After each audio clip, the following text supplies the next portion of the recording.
It's 9 p.m. in Austin, Texas. All amateur radio traffic, please stand by. The Oak Hill Friday Night Trivia Net is about to begin.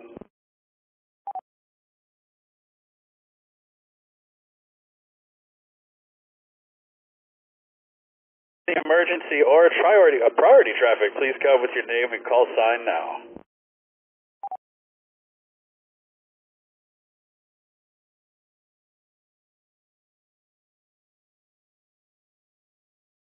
Nothing heard. Well, man, it's 65 degrees on my back porch, and it feels good out there.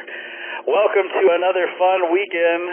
You're listening to the Friday Night Trivia Net brought to you by the Oak Hill Amateur Radio Club. Call sign N50AK. My name is Rusty, WZ5BBS. I'll be your net control for tonight. I'm transmitting from my QTH in Northwest Austin from the flagship 147320 repeater. Tonight's Trivia Net will be a hybrid net using the N50AK, KA5D, and W5LCR repeater systems, as well as an online trivia game. We currently have the bingo machine turned on, but we'll be shutting that down soon enough. To check into tonight's Trivia Net, all you'll need is a smartphone, tablet, or any computer with a web browser. I'll give you a few seconds to run to your computer or grab your device before we tell you where to go. This was a special one. It's the Roadies versus the Okies.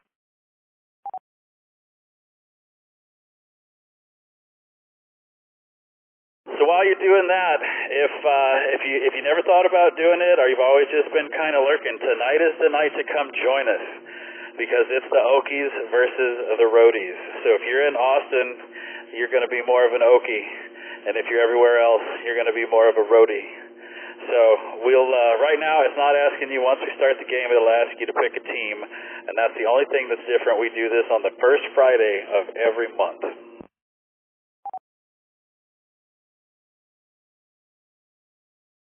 And if you'd like to see all the frequencies the Friday Night Trivia Net is transmitting over, visit n50ak.org, ka5d.com, or crhrc.org.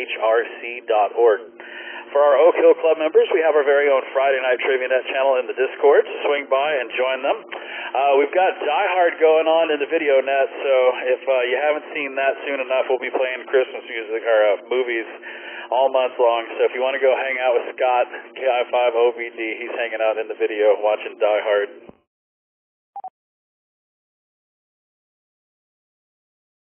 So now that you have your device, open a web browser, go to n50ak.org and click on the Trivia Net tab.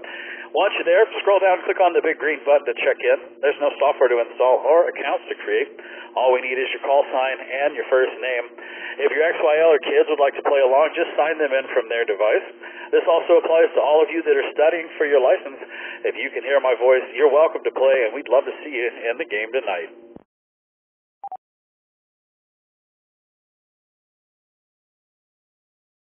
We got Sky. Welcome, Sky, N5LX to the video chat. So tonight's trivia game will be divided up into 4 rounds. Every round contains 10 questions worth 100 points each. Tonight's topics are as followed. Round 1 is all about tabloid headlines. Round 2 is about the golden age of Disney. Round 3 are fictional film and TV towns. And round 4, all right, I'm going to look at Scott here. It's all about the legends of rock, Motley Crue. Oh, no, he's got a smile on his face. Does he know anything about Motley Crue? Kind of, sort of. All right. Well, he's the one to beat on that one, besides the robot.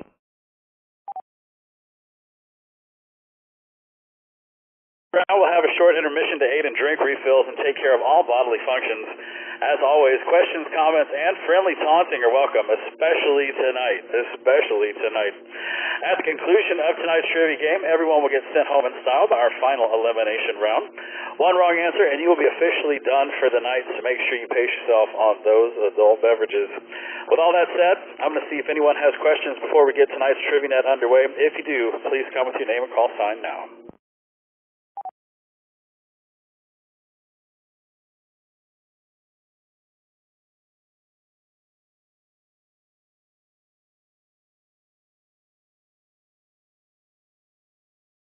All right, well, let's shut down the bingo machine and see Joe. K5KUA is in the number 1 spot. Way to go, man. All right, so we're going to move you over into the official Friday Night Trivia This is where it's going to ask you for a team. So if you're in the Austin area, you're going to be on the Okies, and if you are anywhere else, you're going to be a roadie. But tonight is the night to pick it. So we'll move you over and get y'all situated. If you would, please make your name look like that one over there on the right, and we'll get this thing started.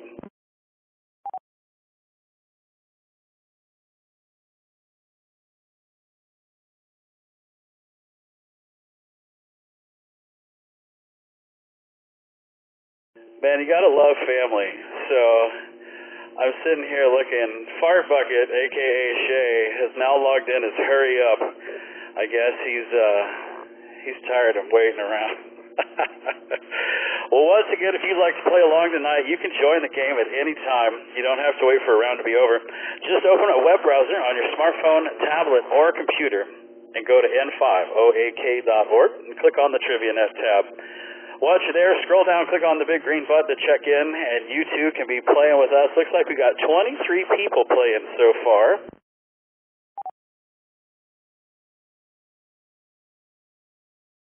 And those numbers just keep on rising.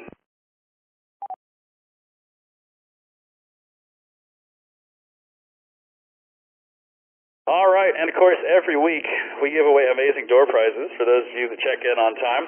Tonight's prize, guess what, gentlemen and ladies? It's a free membership to the Oak Hill Amateur Radio Club. Let's spin the wheel and see who might be the big winners tonight.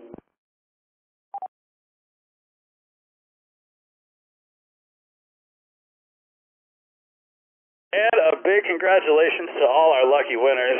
After the game tonight, head over to n5oak.org and sign up to become a member. We have the welcome team standing by waiting to approve your complimentary memberships as well as requests to join our Discord community. We also got to send a shout out to Rick, AI5A, for helping us with our robot detector on the forum.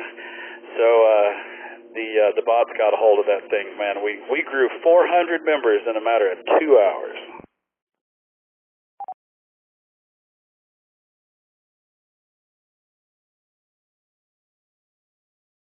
So for those of you who are new and haven't checked into the TriviaNet before, we're going to go through a practice question real quick just to show you how the game works. So this is where you got to get your fingers ready, all right? This is how this works. Questions will be read over the repeater and displayed on your device. Once the question has been read aloud, the answers will appear. That answer keeps moving around. All the players will have 15 seconds to make a choice, but the longer it takes to choose an answer, the fewer points you will get. Also, remember to choose wisely, as you only get one shot to answer the question.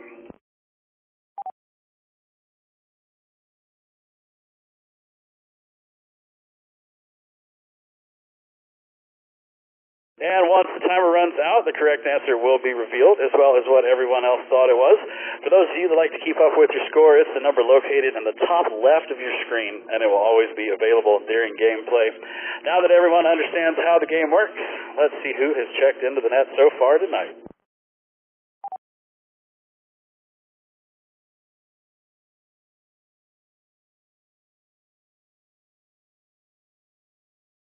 So we got 29 people already in tonight's game. This number will only get bigger.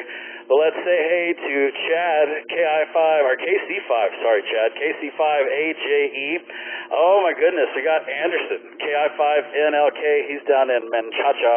Anderson did really good in the game. He won last week, so y'all better gun for Anderson. We got Bo in Dripping Springs. We got Russ, W5ISH, he's in Edna, Texas. We got Dave, KI5STT, and that usually means, yup, there's Holly, W5LOL, they're down in Buda, Texas. Oh, we have a new one. We have Strictly Anonymous. I wonder if he or she or they are related to Incognito. Huh. I don't know. It's not all in caps. Strictly Anonymous. They're in Austin. Strictly Anonymous, we need your call sign though, so that way it can be official. Let's go say hi to Laura, KI5OLG down in Alvin, Texas. We got Brian, N5TZV in Louise, Steve, KG5LAA in Burnett. We got Texas Pie, a.k.a. Mikey, in Sugarland, W7QAG. We got Covey, K5VEY in Wharton, Texas. We got the Robot family, KI5RBT. We got Ben, and we got Kent. Welcome, gentlemen. Good to have you, especially tonight. We need you on our side. We got Jason, KB5MPJ in Buda. We got Bill, KI5WNK. He's hanging out in Dripping Springs. And it looks like Bill is an extra now. Way to go, Bill.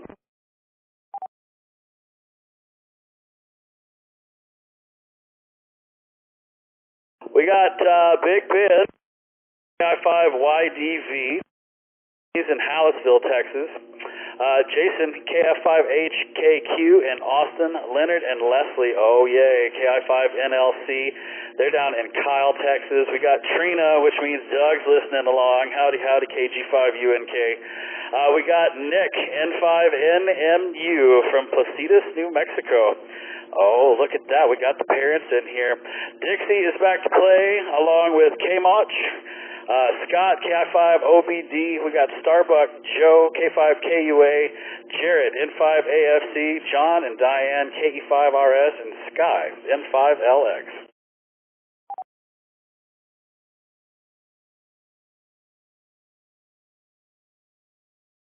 Oh, and Bo is now WA5TNI. All right, well, thank you, Bo, for adding that on there. We got 30 people hanging out. Let's go move everybody into round number 1.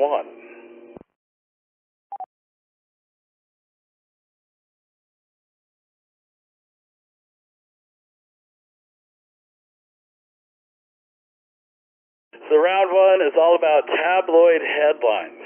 This one's going to be kind of fun. But before we get it started, let's see if anybody has any questions. If you do, please come with your name and call sign now.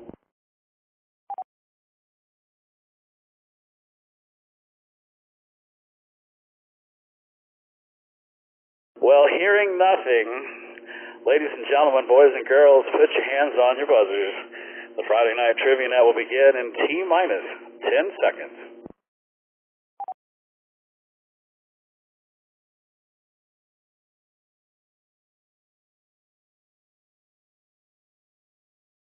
Question number 1. What beloved, infamous Weekly World News mainstay is shown here?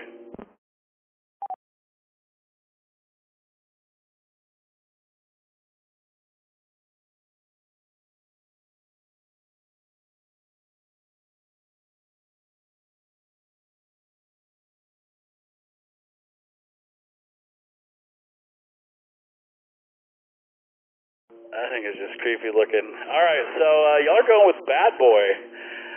Van Platt coming in second, followed by Cave Baby, and then the Cannibal Kid. The Cannibal Kid, how about that one? All right, so let's see. 79% of you, it's 22 people. Yeah, it's the Bad Boy. Bad Boy had quite the variety of adventures, according to the Weekly World News, such as escaping from a cave, leading police on a chase in a Mini Cooper, and even fighting in a wreck. Bad Boy was quite the busy guy. All right, question number 2. What did multiple tabloids nickname Michael Jackson in the 1990s, which prompted him to respond with the song Leave Me Alone?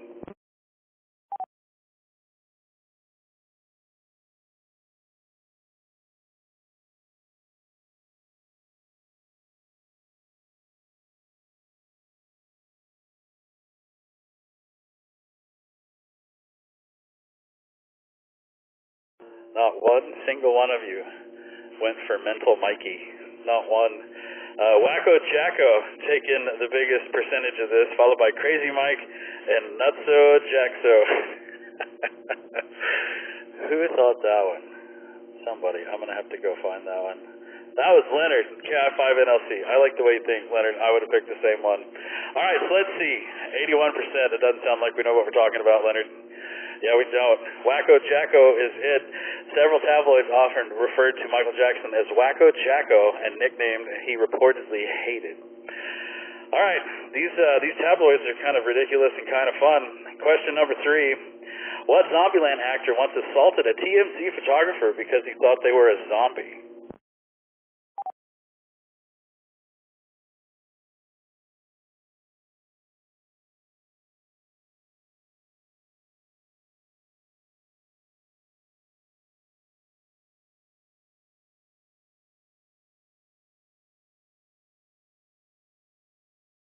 So 69% with Woody Harrelson, followed by Jesse Eisenberg. Nobody picks Emma Stone. Abigail Breslin coming in third. Let's see. Woody Harrelson is correct. Harrelson released a statement through his publicist claiming he was still in character from Zombieland 2009 when he assaulted the photographer. Question number 4. What popular singer's divorce from Food Network personality Katie Lee was first reported by the National Enquirer?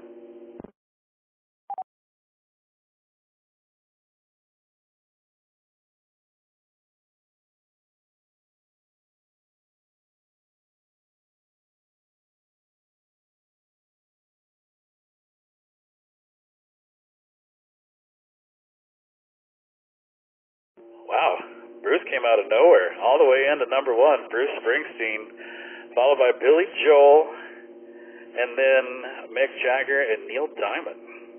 So let's see, 41% of Bruce Springsteen are incorrect. It is Billy Joel. In a rare instance, the National Enquirer reported accurate news. They correctly broke the story of Billy Joel's divorce to Katie Lee back in 2009. Those are the days and the scandals, man, when people get divorced. Somebody cared. All right, question number 5, and halfway through our tabloid headlines. What Supreme Court justice was allegedly poisoned by a sex worker, according to the National Enquirer?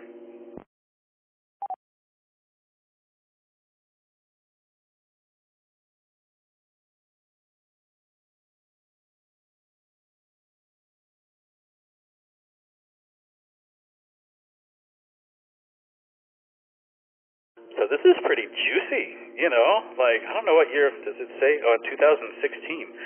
All right, so let's see. Antonin Scalia is where y'all are headed.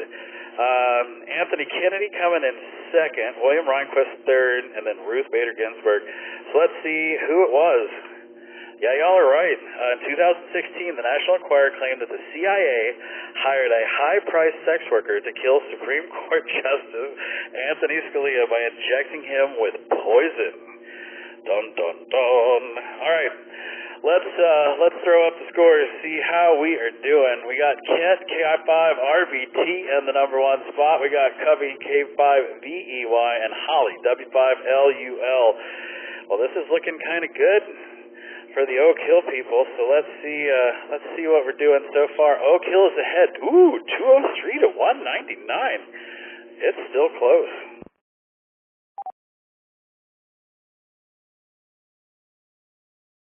All right, well, so now you see that. Y'all go back to looking at your scores, and while you're doing that, I'm going to remind everybody out there, we need your help tonight, so pay attention. You're listening to the Friday Night Trivia Net, brought to you by the Oak Hill Amateur Radio Club. Call sign N50AK. My name is Rusty, WZ5BBS. I'm your net control for tonight. You can check into tonight's net at any time during the game from your smartphone, tablet, or computer. It is the Okies versus the Roadies. So we got 2 ham radio clubs going at it back and forth. The Okies are just ahead, but they're there. So if you've never played, you got 35 people playing with us so far, come in and play, and let's have some fun. And if you want to, all you have to do is point your web browser to n5oak.org and click on the TriviaNet tab. Once you're there, scroll down and click on the big green button to check in. There's no software to install or accounts to create. All we need is your call sign and your first name. Like I said, we got 35 people. Everyone's looking at the score. Kent's ahead. So, there's a big surprise here. We'll throw that up just so y'all can see. 203 to 199. So, you Oak Hill boys, y'all better get in to getting it. It's question number 6. And for those of you who haven't played, you get to bet your points. So you get to use all of these numbers right here, either in your favor or it'll make it a big goose egg. So y'all take a few seconds to figure out how much you want to wager. Y'all place your bets.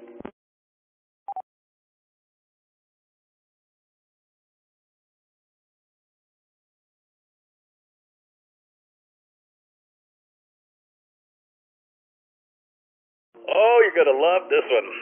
What television personality was reportedly God, as evidenced by an alien Bible discovered by the Weekly World News? This is my kind of tabloid stuff.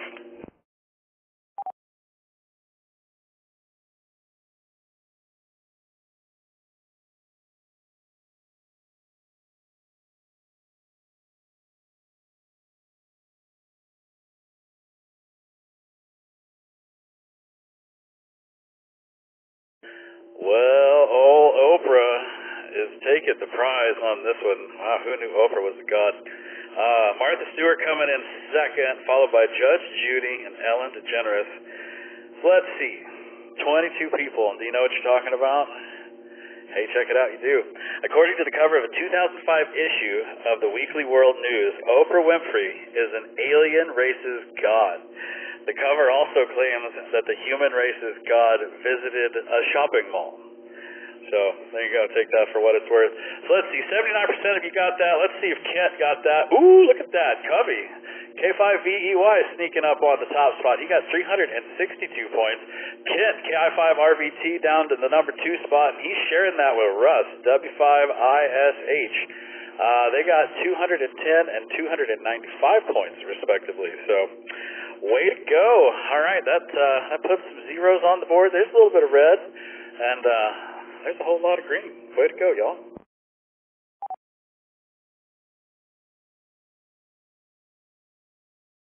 Question number 7. Which physical characteristics did the Daily Mail once say was a leading risk factor in infant cancer?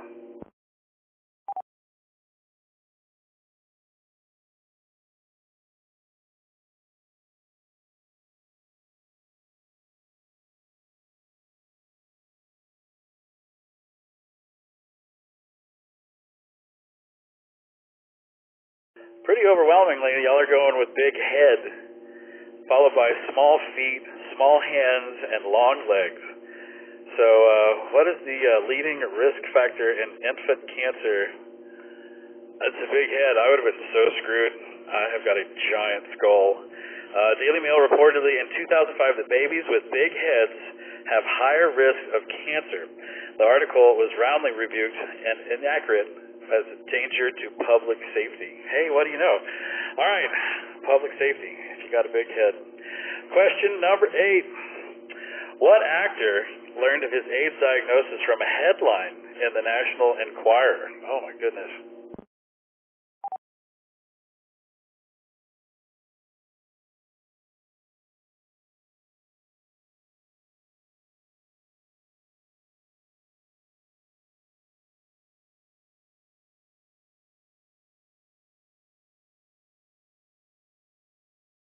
Over half of you went with Rock Hudson. Interesting. Anthony Perkins coming in second, followed by Robert Reed and Brad Davis. So who learned of his AIDS? This is horrible. AIDS diagnosis from the National Enquirer. Could you imagine? Because you'd just be like, that's just total BS. That's Anthony Perkins. Anthony Perkins, best known for Norman Bates in Alfred Hitchcock's Psycho back in 1960, had blood drawn for a facial palsy, and the person at the testing facility sold the results to the National Enquirer in 1990, which Perkins then saw on the newsstand. Good Lord, that is awful. Question number 9. What celebrity chef's little person doppelganger was reportedly eaten by a badger, according to the Sunday Sport?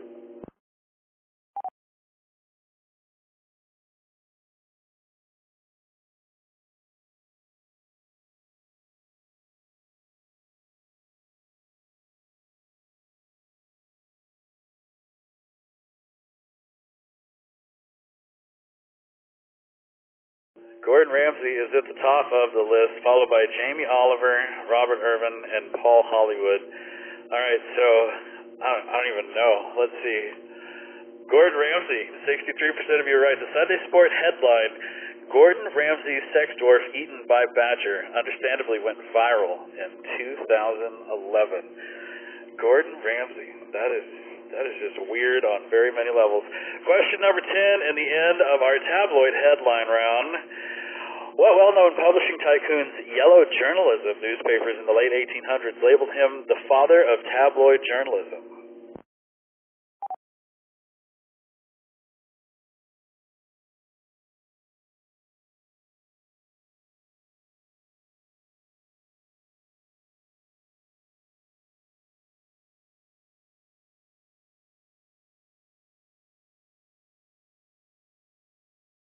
Y'all are sticking with William Randolph Hearst? 76%. Look at that. We had a tie for James Gordon Bennett Sr., no relation, I swear, and Frank Ernst Gannett. They came in 9% on both, and then Joseph Pulitzer coming in number 4. Nobody picked that one, really. All right, 76% was William Randolph Hearst. Y'all are wrong. It's Joseph Pulitzer. Yellow journalism, sensationalized stories with no real facts meant to rile people up, rose to the prominence in the late 1800s in newspapers owned by Joseph Pulitzer, whose name is now associated with journalistic excellence. Well, that's all 10 questions. Let's add up the score and see how we're doing. Cuppy, K5VEY, and the number 1 spot was, 866 points. Kit, KI5RBT coming in second with 679 points, and Russ, W5ISH in the number 3 spot with 656 points. Let's go talk to Cuppy, K5VEY. He got 7 out of 10 right. Which one's got you, man? Hi, this is Covey with a long O, C-O-V-E-Y, in Wharton.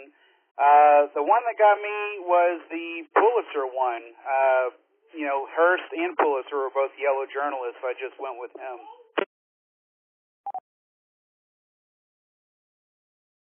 Roger Covey. Thank you for the correction. I appreciate that. All right, well, that was interesting to me as well. I certainly didn't think it was him. Let's go talk to Kent. KI5RBT, our resident robot. You got the same thing, man. 7 out of 10. Which one's nailed you? The leading risk factor in kids' cancer to 12 feet.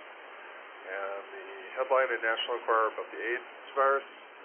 And also the last one, Pulitzer. It's kind of hard because the Pulitzer Prize is about journalistic integrity. I figured Hearst because he was kind of a scumbag. KI5RBT. Right? It didn't really click for me either. I thought it was really kind of interesting when I saw that. I had to kind of check. Let's go talk to Russ, W5ISH. Russ, you did the same thing. All of y'all got 7 out of 10. Which one's got you, man? Anthony Perkins, Gordon Ramsay, and then Pulitzer. That's the 3. Roger, sir.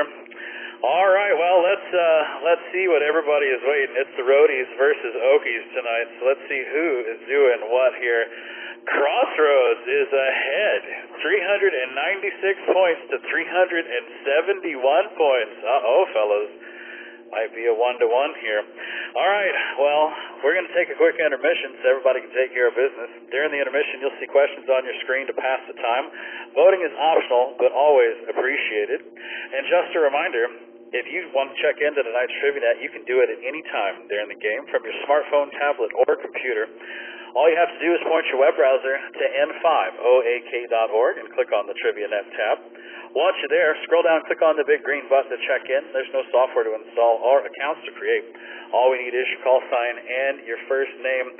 We got 4 questions in between round 1 and round 2. I'm going to fire this up, and we will see you back for round number 2.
Well, that's going to do it for round number 1.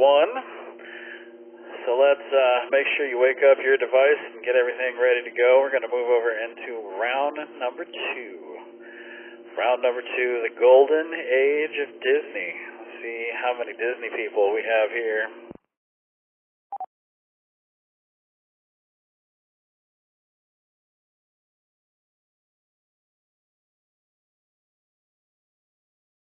Before we get this going, though, we're going to remind everybody out there, this is the Okies versus the Roadies night. It's the first Friday of every month, the Okies versus the Roadies. So if you've ever thought about playing trivia, now is the time. It is absolutely the time to do it because we get to put these two great teams together. But before we do that, let's remind everybody real quick, you're listening to the Friday Night Trivia Net brought to you by the Oak Hill Amateur Radio Club. Call sign N5OAK. My name is Rusty. WZ5VBS, I'm your net control for tonight. You can check into tonight's Trivia Net at any time during the game from your smartphone, tablet, or computer. All you have to do is point your web browser to n5oak.org and click on the Trivia Net tab. Once you're there, scroll down, click on the big green button to check in. There's no software to install or accounts to create. All we need is your call sign and your first name. We got 35 people. We got 2 teams. We got round 2 coming up next.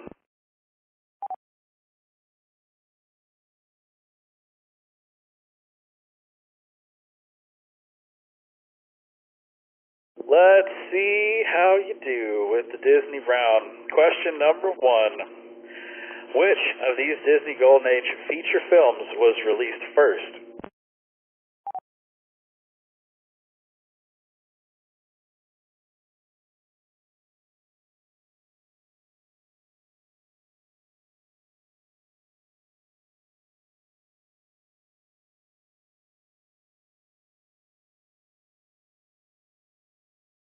Almost half went with Snow White and the Seven Dwarfs.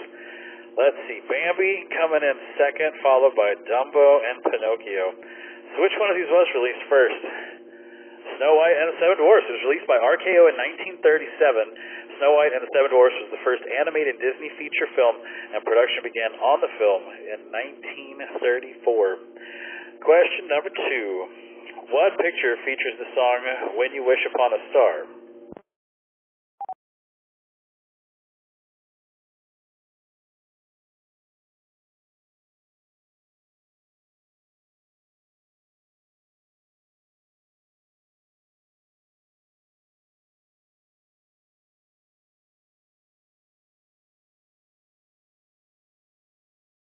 Well, out by more than a nose, Pinocchio is in the number 1 spot, followed by Fantasia, and then a tie for Bambi and Dumbo. So where is When You Wish Upon a Star? It's Pinocchio. Half of y'all got that right from the 1939 film Pinocchio. When You Wish Upon a Star won the 1940 Academy Award for Best Original Song. Question number 3. In 1940's Fantasia, what inanimate object does Mickey bring to life in The Sorcerer's Apprentice?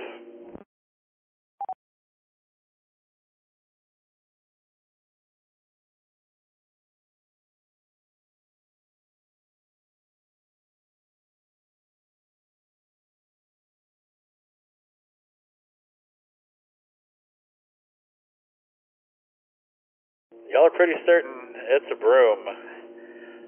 Book coming in second, followed by Axe and Bucket. They were tied for third and fourth. So what was brought to life?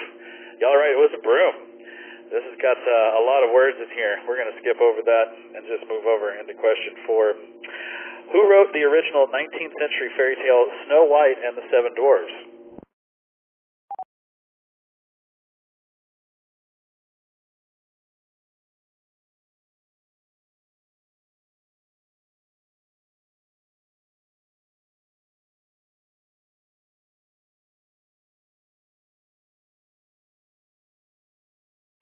Let's see, Hans Christian Andersen. is in the number 1 spot. The Brothers Grimm coming in second, followed by Lewis Carroll and Aesop. So who wrote Snow White and the Seven Dwarfs? It was the Brothers Grimm. Walt Disney's Snow White and the Seven Dwarfs came out in 1937 and is based on an 1812 fairy tale by German brothers Jacob and Wilhelm Grimm. Question number 5 in our Disney round. Which Walt Disney film features a character named Yensid, or Disney spelled backwards?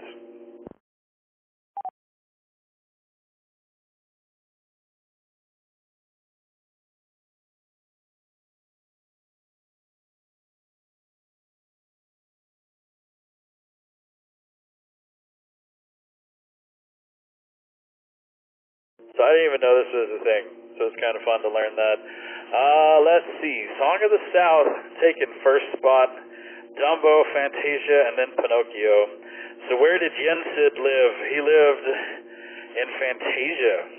He is the sorcerer in Fantasia's 1940 Sorcerer's Apprentice segment. Well, you learn something new every day. Let's add up the scores and see Kobe, K5BEY, in the number 1 spot. Sky, N5LX, in the number 2 spot. And Anderson, way to go, Anderson. KI5NLK is in the number 3 spot. Let's add up all the scores to see who's doing what. This is how we're doing in the game so far. And this is how we're doing. We have that lovely third team that shows up every time. This is why we can't have nice things, y'all. All right, so the Crossroads is ahead, 564 points to 529, and we'll figure out where that third party is, and we'll add the points appropriately, because that's a big deal right there. 69 points out in the ether.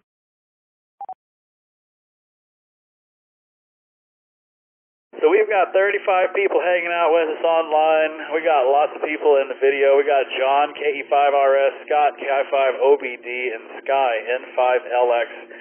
If you need something else on your computer screen besides all the other stuff that's there, we have Die Hard running over and a pop-up window. So if you want to get your Die Hard Christmas Fix movies in, then by all means, go hop over into the video net.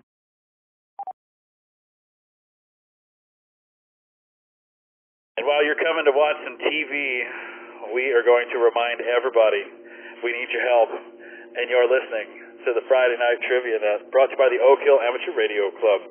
Call sign N50AK. My name is Rusty, WZ5DVS. I'm your net control for tonight. You can check into tonight's Trivia Net at any time during the game from your smartphone, tablet, or computer. All you have to do is point your web browser to n5oak.org and click on the Trivia Net tab. Once you're there, scroll down, click on the big green button to check in. There's no software to install or accounts to create. All we need is your call sign and your first name, and it's the Okies versus the Roadies tonight. So come in here and help out your club and score some points. Crossroads is ahead tentatively. We got to see where that other person is, and we will award those points. Until then, question number 6 is coming up next, and you know what that means. It's time to place your bets.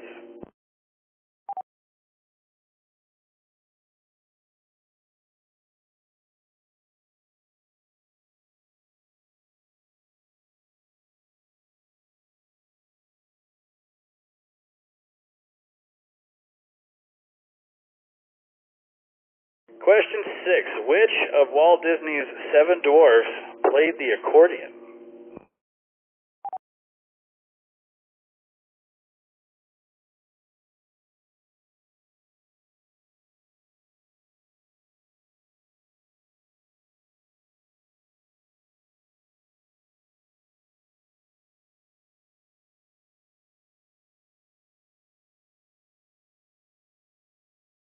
Well, looks like Doc is who you think plays the accordion, followed by Happy, Bashful, and Dopey, right? Dopey should come in last, right?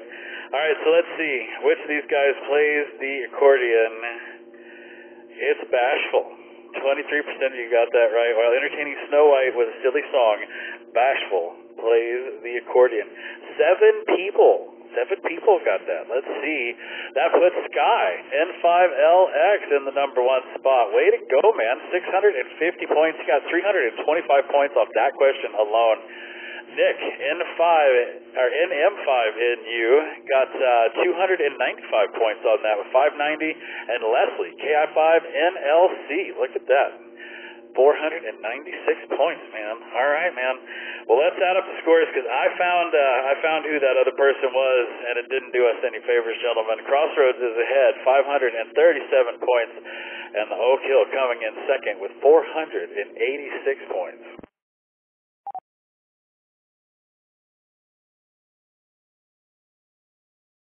So something that we also need to let you know that winning the game tonight, the way this works is we only put people with real call signs in the logbooks, and that is the official scorekeeper. So there is a chance that whoever wins tonight might not win in the logbook once we get rid of all the fun names, because only real call signs go in the logbook.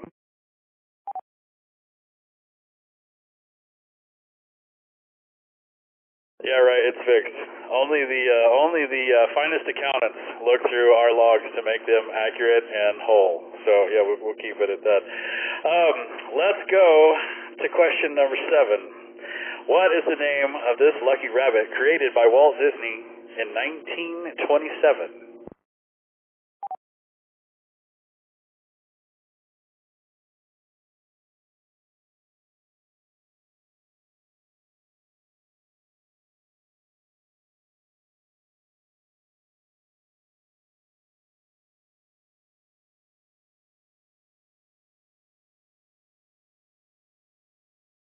Just a little bit of difference. Look, Oswald is creeping out in the number 1 spot, followed by Otis, Oscar, and Otto. Let's see if Oswald is correct. It is. Walt Disney created Mickey Mouse after control of his Oswald the Lucky Rabbit character was taken away from him in 1928. The Walt Disney Company did not acquire the rights again to Oswald until 2006. Doesn't look anything like Mickey Mouse, does it?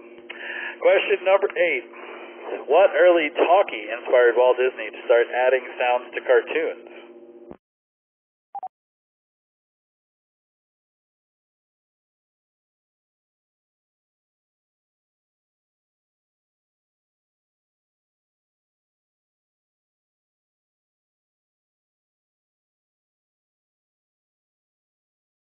I'm sensing tension from our Disney round in the Discord. We're going to have to go talk to Chad and make sure he's all right.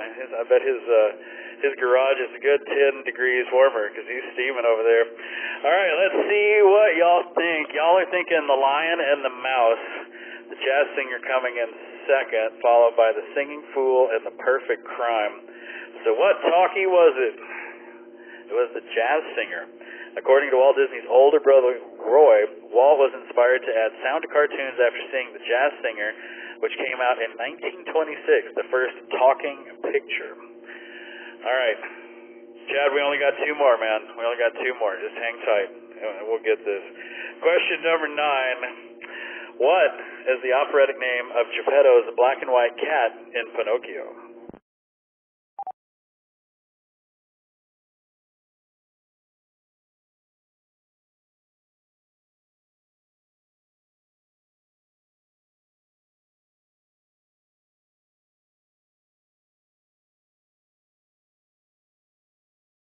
Well, 76% are go with Figaro, so I love it when y'all are wrong. But you're not. You got that right.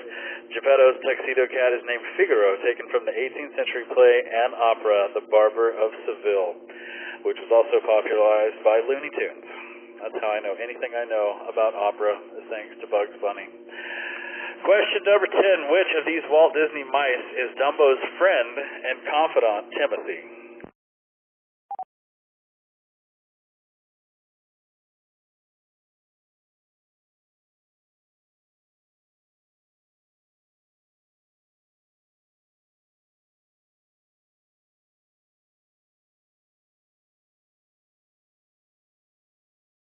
I wish they would have come up with at least some names for them, but we just have the colors. So red is coming out number 1, followed by green, yellow, and blue. Only one person picked on the poor little blue mouse. So which one of these guys is Dumbo's friend?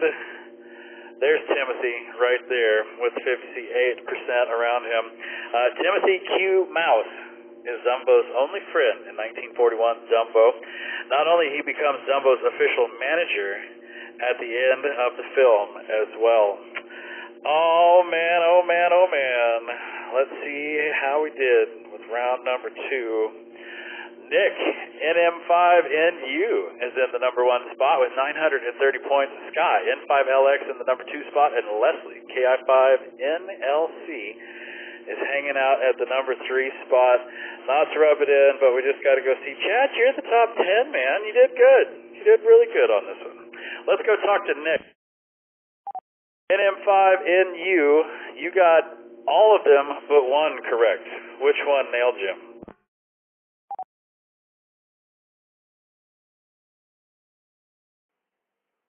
Well, let's see, Rusty. I got to look down the list here and see what I got wrong here. It was the it was the Fantasia and Song of the South.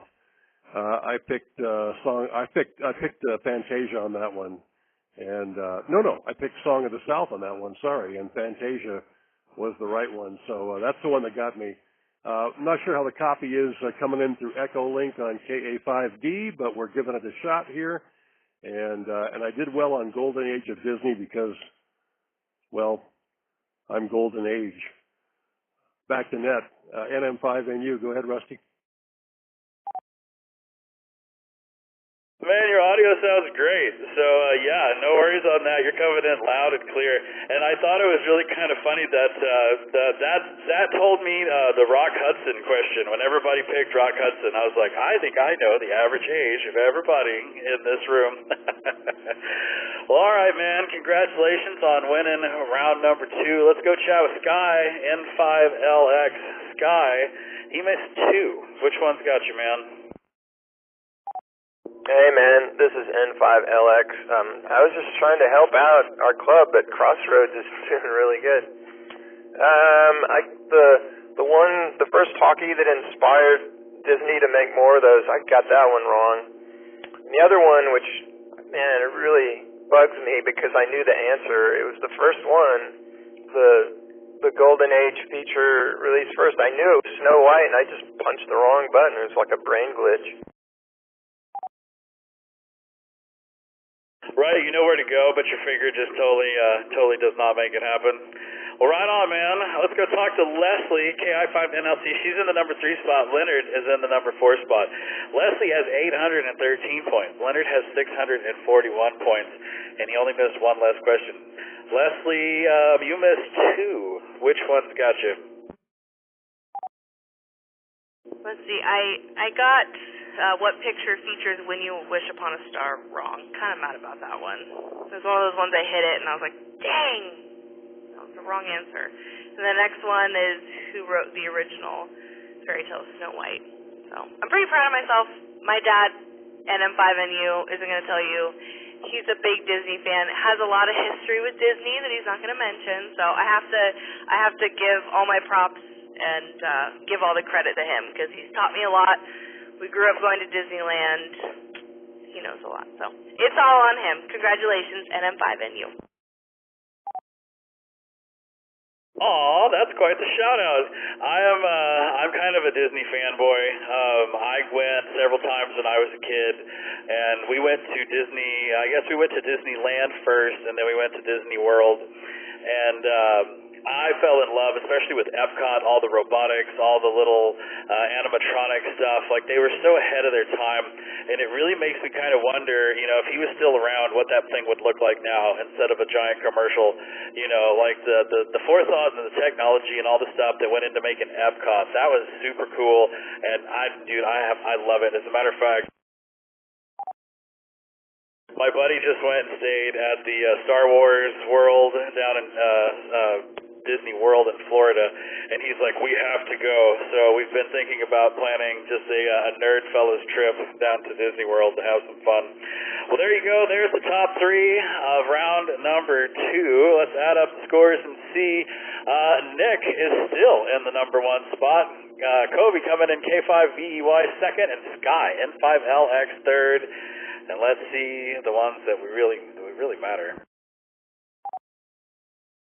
Oh, it's going to be a close game all night. Crossroads is ahead, 657 points to the Oak Hill Amateur Radio Club with 632. Oh, man, oh, man. All right, well, guess what? It's that time again for an intermission. During the intermission, you'll see questions on your screen to pass the time. Voting is optional, but always appreciated. This is our Thursday night NAC controller one, and man, the boys love this. So if y'all would at least fill out question number 1, I would appreciate it. And just a reminder, for those of you out there, you can check in tonight's TriviaNet at any time during the game from your smartphone, tablet, or computer. All you have to do is point your web browser to n5oak.org and click on the TriviaNet tab. Once you're there, scroll down, click on the big green button to check in. There's no software to install or accounts to create. All we need is your call sign and your first name. Let's fire up the second intermission. Y'all answer question number 1, and I'm going to go see a man about a horse.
Well, that's going to do it for our second intermission. So let's get everybody moved over into round number 3. First, we got to congratulate Ernesto, KI5PZN. He was the favorite Thursday night net controller for this week. He did a good net. It was lasted all the way till 11, so it's a fun net, man. Thanks for doing it. Let's move over into round number 3, fictional film and TV towns.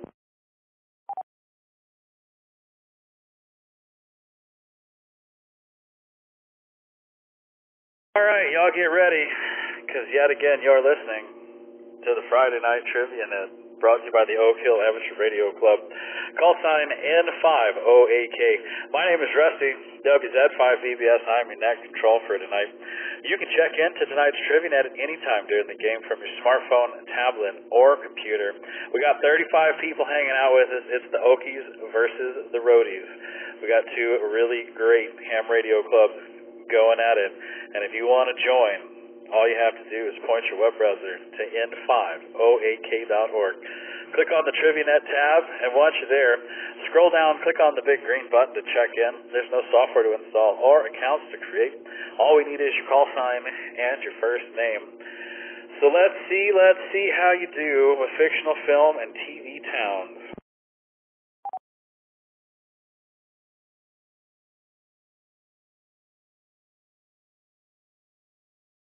Let's start up round number 3 with question number 1. Which of these is not a fictional setting for one of animator Seth MacFarlane's myriad of shows?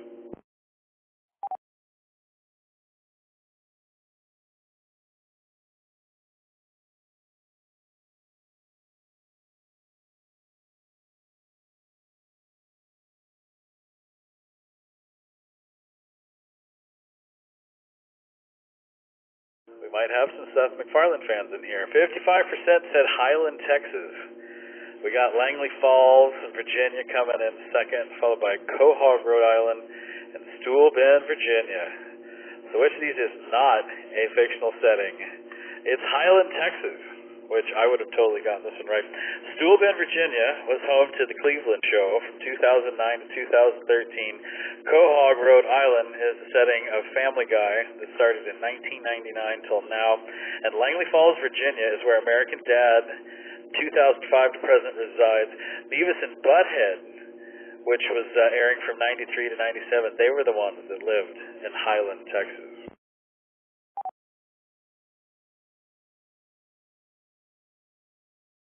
Let's see how we do with question number 2. What restaurant competes with Luke's Diner and Star Hollows on Gilmore's Girl?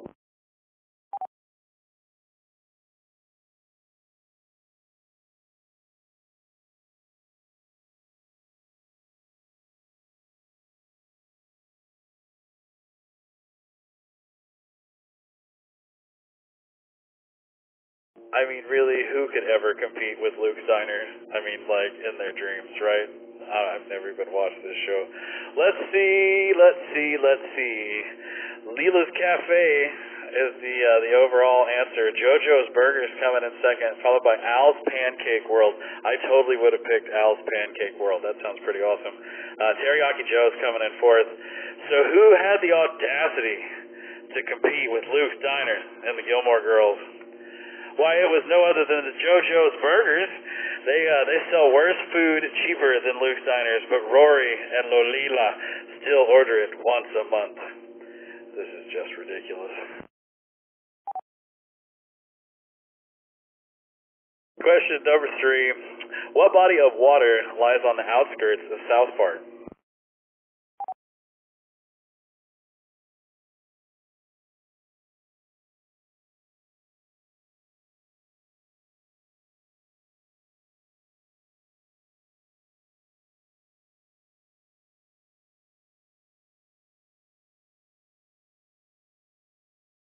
Oh, we're going to go down to Jimbo's Reservoir.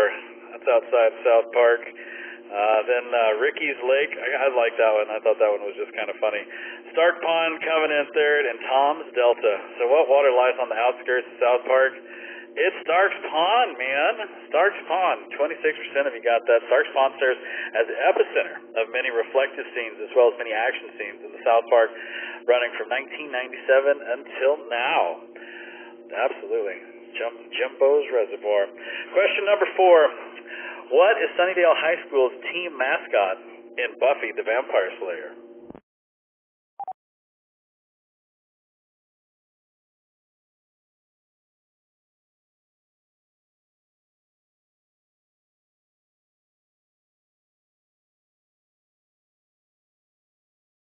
Y'all didn't like the Bob's Burgers round. I'm surprised y'all aren't really belly aching about this one because, man, we're going to some really interesting places. So 47% went with bats. We got a tie with Tigers and Warriors for second and third. Razorbacks coming in fourth. So what is Sunnydale High School's team mascot in Buffy the Vampire Slayer? Survey says it's the Razorbacks. And we got 2 people that actually knew that was the correct answer, and I am searching for them. Kobe, K5VEY, knew that was the answer, as well as Anderson, KI5NLK. Oh, Anderson. Is this because of the other show that what's-his-name did? You know the one I'm talking about? Yeah, K5NLK. I don't have a clue. I guess Razorbacks because of the color of those cheerleaders there, but then I looked at bats and I went, oh, that was so stupid. Vampire? Bats? Come on, that's definitely the right answer. Well, you got that right. Let's go talk to Kobe and see if he knew that was right. K5VEY, are you pushing buttons over there, or are you just like dialed into the game tonight? Pushing buttons, my dude. Those are really the best wins, though, when you have no clue and you're just like, what do you know? Like, that's, that's reason to take a drink. Question number 5, and halfway through this insane round of random places, what fictional California town is home to the Sam Crow motorcycle gang on Sons of Anarchy?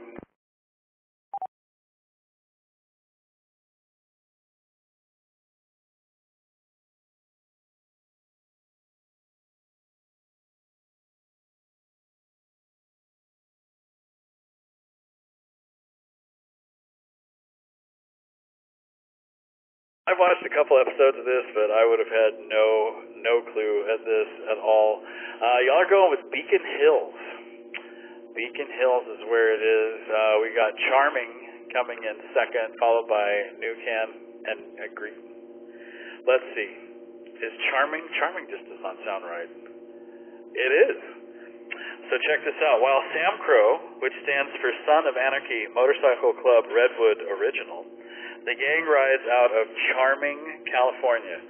Never in a million years would I have thought that it was Charming. All right, well, let's see how we're doing. Oh, Leonard, KI5NLC is in the number 1 spot, followed by Chad and Anderson, KI5NLK in the number 3 spot. So we at least got 2 Okies in there. We'll throw up the scores for everything. Oh, man, Nick is still in the lead. And Crossroads is as well. Look at that, 723 to 712. All right, y'all, we got to make this happen. Let's take this down. We'll put back your scores. Now, while you're checking out your scores, we're going to remind everybody out there, you're listening to the Friday Night Trivia Net brought to you by the Oak Hill Amateur Radio Club. Call sign N5OAK. My name is Rusty. WZ5BBS, I'm your net control for tonight. You can check into tonight's Trivia Net at any time during the game from your smartphone, tablet, or computer. All you have to do is point your web browser to n5oak.org and click on the Trivia Net tab. Once you're there, scroll down, click on the big green button to check in. There's no software to install or accounts to create. All we need is your call sign and your first name. It's the Okies versus the Roadies. It's question number 6. Y'all place your bets.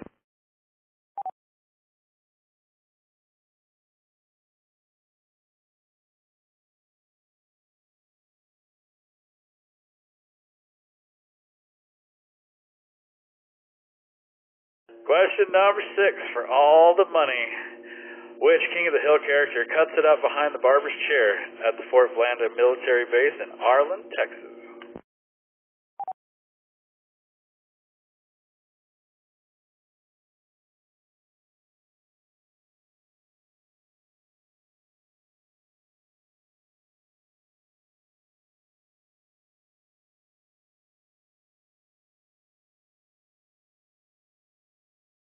Well, we lit up all the answers tonight. Bill Dotrieve coming in at number 1, followed by Lane Pratley, and then Khan Sasahasafusafone, and then John Redcorn. So who was the barber? Man, the barber was Bill Dotrieve. Despite having little hair himself, Bill Dotrieve is a sergeant barber in the U.S. Army at Fort Lambda in Arlen, Texas. 64%. 21 of y'all got that. Let's see what that did to the score. That put Leonard, KI5NLC, in the number 1 spot. Anderson, KI5NLK, in the number 2 spot. And Bo, WA5TNI, long time Bo. He's in the number 3 spot, which means that might have done some fun things for Oak Hill. Oh, it is a 3-point difference. The Oak Hill boys have come ahead, 743 points to the Crossroads, 740. Man, oh man, oh man, y'all are going to have to work for it through this whole game. We still got 1.5 rounds. Let's see how you do on question 7. According to The Simpsons creator Matt Groening, where is the real town of Springfield located?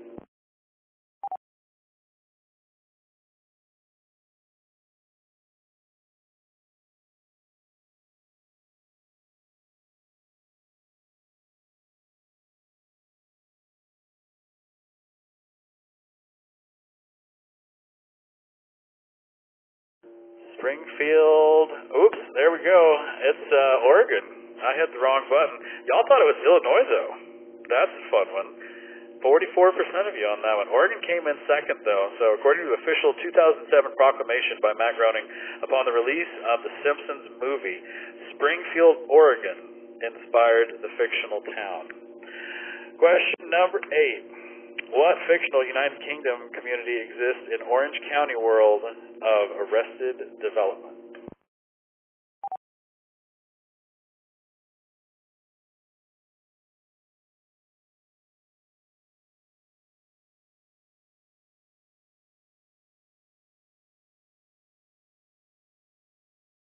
I love this show, not even going to lie. It cracked me up for a long time. Wee Britain coming in number 1, only by 1 vote. Little Commonwealth coming in second. Tiny England third, and Mini Great Britain. So which one of these was in Arrested Development? Wee Britain.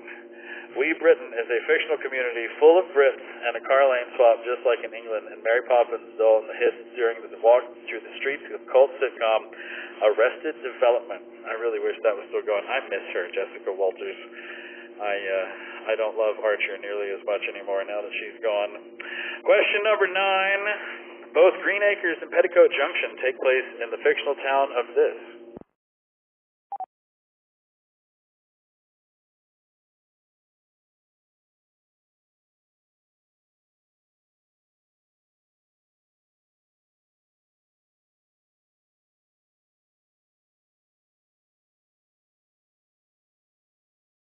Well, this one stayed at the top through this whole voting process. Hooterville is where Green Acres and Petticoat Junction were.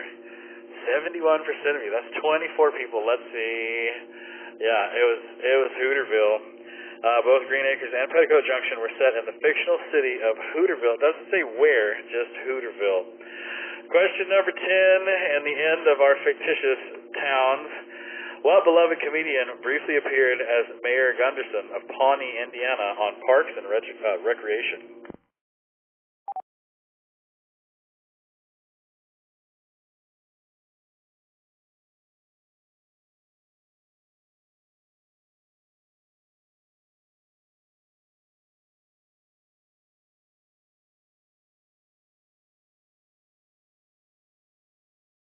%, with Bill Murray. Steve Martin coming in second, followed by Martin Short. Nobody thinks Mike Myers is correct. Was it Bill Murray? It looks like Bill Murray in the blur. Bill Murray shows up in the second-to-last episode of Park and Recreations and in a short pre-recorded video message, and also as the corpse of himself at the funeral home. All right. Well, that is the end of round number 3. Let's add up the scores and see. We got Oak Hill people in the top 3. We got Leonard, KI5NLC, in the number 1 spot, followed by Kit, KI5RBT, and Anderson, KI5NLK. Leonard, KI5NLC, which one's got you, man? You only missed 4. Let's see. So I got the Gilmore Girls question wrong. It was all about the pancakes. The Buffy the Vampire Slayer, and then I got the Simpsons question wrong, which really hurts my feelings. I'm just really happy I got first place this round because it makes all the time indoors watching TV as a child worth it at this point in my life. So really happy for this round. KI5NLC. Friday Night Trivia, handing out awards for sitting on your butt, man. Nobody can love that anymore. That's the best award in the world. Well, right on, man. Let's go talk to the trivia robot, Kent, KI5RBT. Kent only missed 3. Which one's got you, man? Strangely, the South Park question, which I love South Park. Buffy the Vampire Slayer question, I've never watched that, and I've never watched Sons of Anarchy, so I missed that one. The last one, though, I was yelling, Arnold Ziffel, the one about Green Acres. KI5RBT, back to that. Roger, man. Yep. Well, let's go talk to Anderson, KI5NLK. Good to have you in here, man. You're in the number 3, so you do well under pressure. Maybe that's what it is. The regular trivia net doesn't do it, but when the club's reputation is at stake, you're here. You got half of them right. You're still in the number 3 spot, 500 points. Did the betting question help you or hurt you or have any effect on you? And I think the betting one helped me. I think I hit all, and I mean most of the other ones I was honestly guessing. I do love. I shouldn't admit I'm guessing too, but it sounds like every time. I don't know if anybody listening hears, but Rusty, we got this person, and Anderson went, and it's like it's always a massive amount of shock, right? Well, I missed talking to you on SlackerNet, so I was, Slacker Chat. So I was excited that you were here. Get to say hi and see how you did, man. You won the last one. Goodness.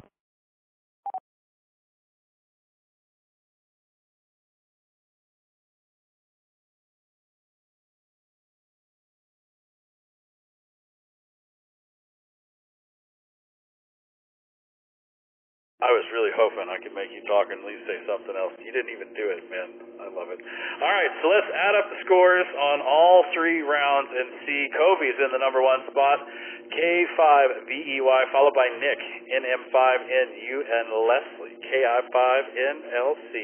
Isn't that sweet? Father-daughter in the top 3. All right, well, let's move y'all over into our next intermission. And you know what? Y'all know the drill. It's time to take a quick intermission so everybody can take care of business and fill up those drinks. During the intermission, you'll see questions on your screen to pass the time. Voting is optional but always appreciated. Just a reminder, if you're hanging out there and you want to join in on the fun, you can check into the Trivia Net at any time during the game from your smartphone, tablet, or computer. All you have to do is point your web browser to n5oak.org and click on the Trivia Net tab. Once you're there, scroll down and click on the big green button to check in. There's no software to install or accounts to create.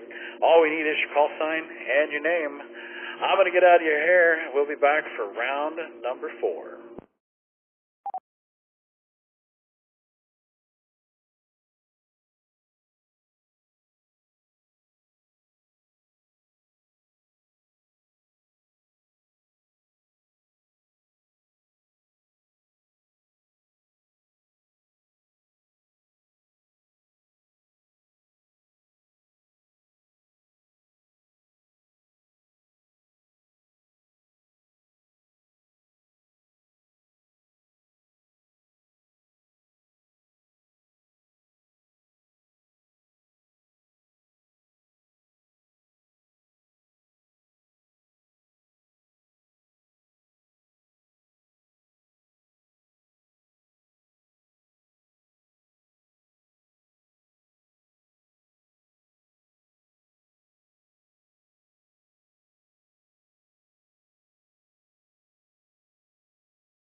Okay.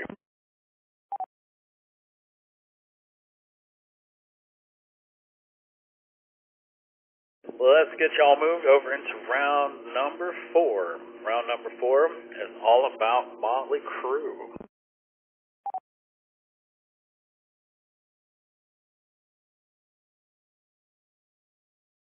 So let's see how you do with some Motley Crue. But before we get round number 4 running, we got to let everybody know that you're listening to the Friday Night Trivia Net, brought to you by the Oak Hill Amateur Radio Club. Call sign N5OAK. My name is Rusty, WZ5BBS. I'm your net control for tonight.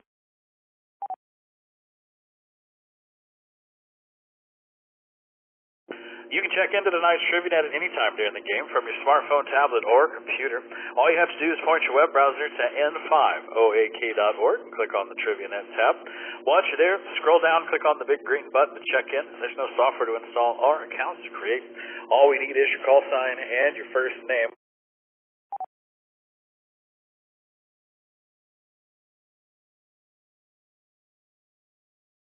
Oh, I keep thinking I'm going to sneeze and it doesn't happen, and it is driving me bonkers. All right, so we got 35 people hanging out with us. It's the Okies versus the Roadies, so stand behind your club, show some pride, and may the best winner win. We got 10 questions about Motley Crue, so we're going to see who's got the coolest kids in what group, who is smoking in the boys' room, and all that kinds of business. Let's see how y'all do. Here comes question number 1. What 2019 Netflix film is based on Motley Crue's 2001 collective autobiography?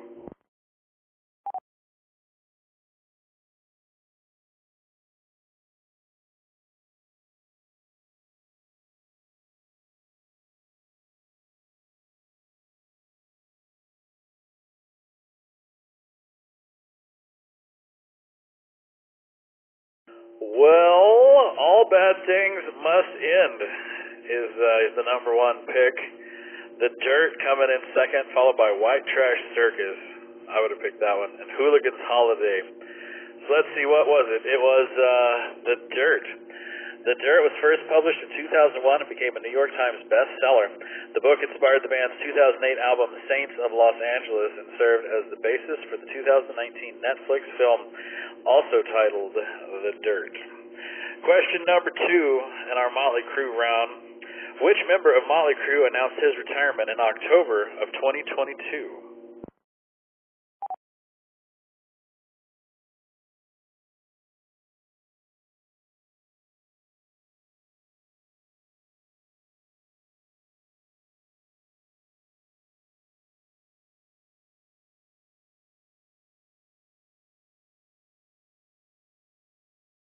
I was pretty even on this one. Nikki Sixx coming in number 1, followed by Mick Mars, Tommy Lee, and Vince Neil. So which of these guys retired in October? It was Mick Mars. He was diagnosed with a chronic form of arthritis that has plagued him for his entire adult life. Mick Mars has become increasingly disabled over the years. In response, the band announced its farewell tour in 2015, but it was short-lived. Ultimately, Mars, who is nearly a decade older than his bandmates, found that his health issues made it impossible to continue with the band, and he announced his retirement on October 26, 2022. Question number 3.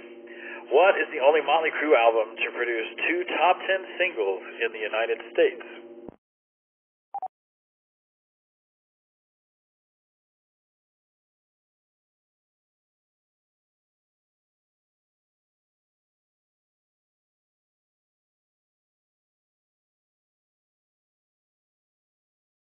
We got lots of eye patches showing up in the Discord.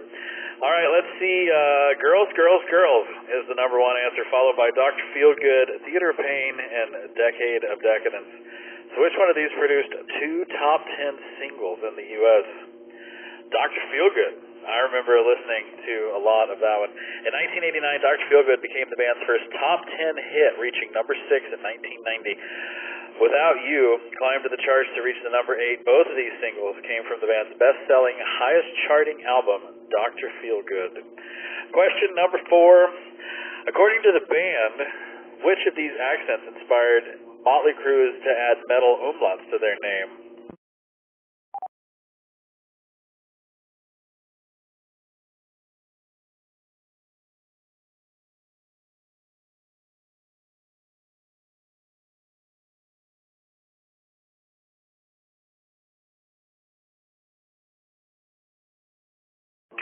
Jägermeister for the win.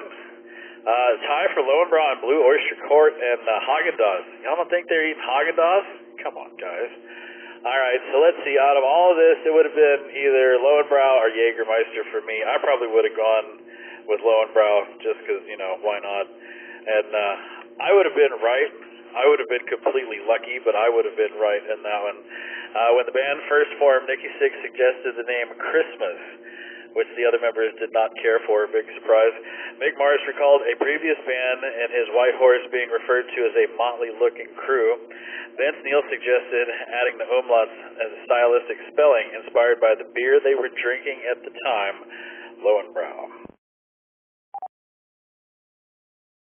Question number 5, and halfway through the Motley Crue round. What band originally recorded Smokin' in the Boys Room, Motley Crue's first top 20 hit?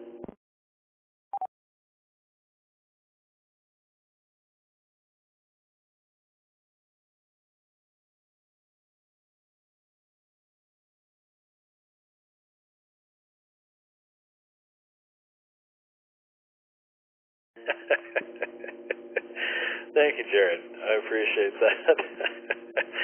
All right. So, Foghat coming in number 1, followed by Brownsville Station, James Gang, and the Black Oak, Arkansas. So, which one of these originally recorded "Smokin' in the Boys Room"? Brownsville Station was correct. Though not a the first cover song they recorded, a version of the Beatles' "Helter Skelter" in 1968 appears on "Shout at the Devil." Motley Crue had their first top 20 hit with a remake of "Smokin' in the Boys Room" in 1973, the biggest hit of Brownsville Station's career.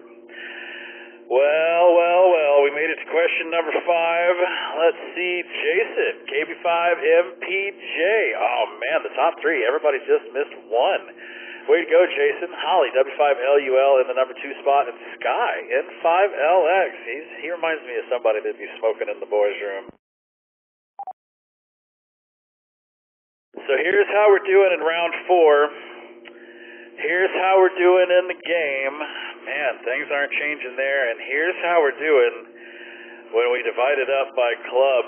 Oh, my goodness. Oak Hill Amateur Radio Club is in the number 1 spot with 1,004 points.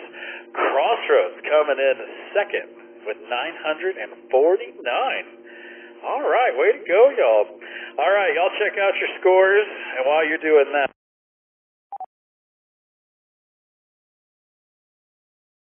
we're going to remind everybody you're listening to the Friday Night Trivia Net, brought to you by the Oak Hill Amateur Radio Club. Call sign N5OAK. My name is Rusty, WZ5DBS. I'm your net control for tonight. You can check into tonight's Trivia Net at any time during the game from your smartphone, tablet, or computer. All you have to do is point your web browser to n5oak.org and click on the Trivia Net tab. Once you're there, scroll down and click on the big green button to check in. There's no software to install or accounts to create. All we need is your call sign and your first name. It's question number 6, and it's time to place your bets.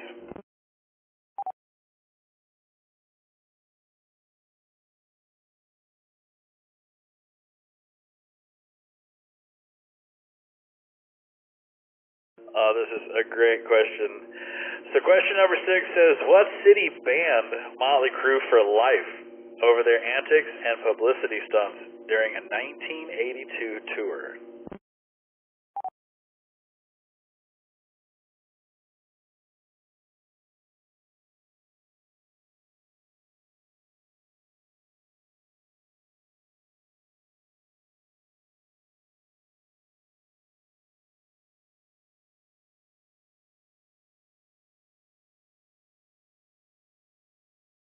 Vancouver, really? 41%. Vancouver. We got a tie for second and third between Boston and Seattle. Edmonton coming in fourth. Only 10% picked on Edmonton. So let's see. Vancouver is Vancouver correct? No, it is not.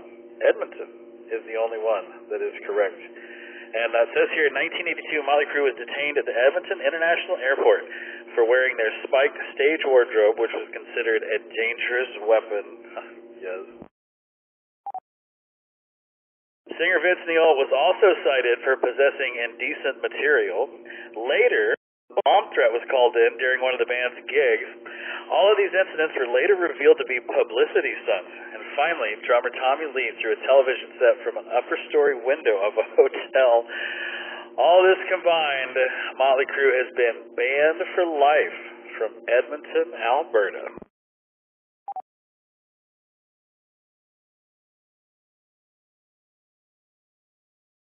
So let's see, we got 3 people that knew that that was the correct answer. Let's see if we can find those 3 people in this list of stuff. Anderson, KI5NLK, he knew that was right. Way to go, man. Let's see, we got Texas Pie, W7QAG, he got that one right, as well as Benjamin, KI5YDV. All right, man. Well, 3 people got it. We'll add that to the score and see how the betting did. And it looks like the betting put Jason, KB5MPJ, he's still in the lead. He got 82 points on that one for 326 points. Sky, N5LX is in the number 2 spot. He didn't get any. He didn't bet a single thing. Way to go, Sky. And Anderson, KI5NLK, he's in the number 3 spot. He got 127 points off of that one question. 254 points, man. That's good for you, man. All right. Well, let's see. Let's go over to question 7 and see how y'all do. We're going to wrap up round 4. And, man, it's getting close. What classic rock staple did Motley Crue's Vince Neil unintentionally inspire?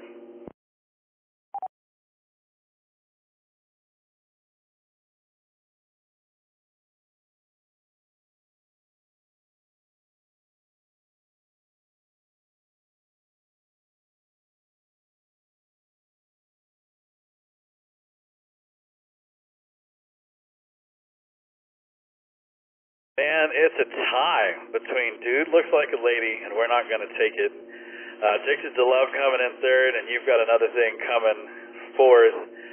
So, which did Vince Neil unintentionally inspire? I love this answer. I had no idea this was it, but Dude Looks Like a Lady. According to Aerosmith singer Steven Tyler, was at a bar and mistook Vince Neil for a woman with long blonde hair. Tyler, guitarist Joe Perry, and songwriter Desmond Child turned this experience into the song Dude Looks Like a Lady. And let's see, that was on Permanent Vacation. Came out in 1987.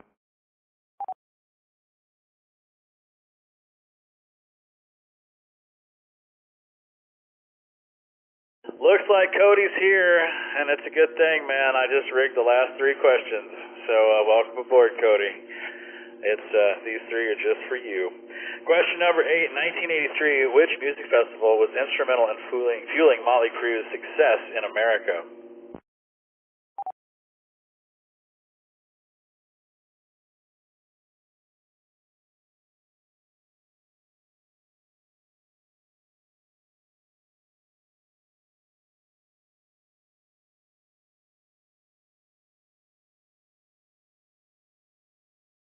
Lollapalooza has been around a long time, long enough that that's where you think it was. The U.S. Festival coming in 2nd, followed by Heatwave and the Reading Festival. So let's see, what was it? It was the U.S. Festival. Only 6 of y'all got that. Along with such legends as Judas Priest, Ozzy Osbourne, Scorpions, Van Halen, Motley Crue played the 2nd day, also known as the Heavy Metal Day, of the U.S. Festival on May 29th, 1983. Question number 9. What rock legend fired Motley Crue as their opening act in 1983 over the band's hard partying ways?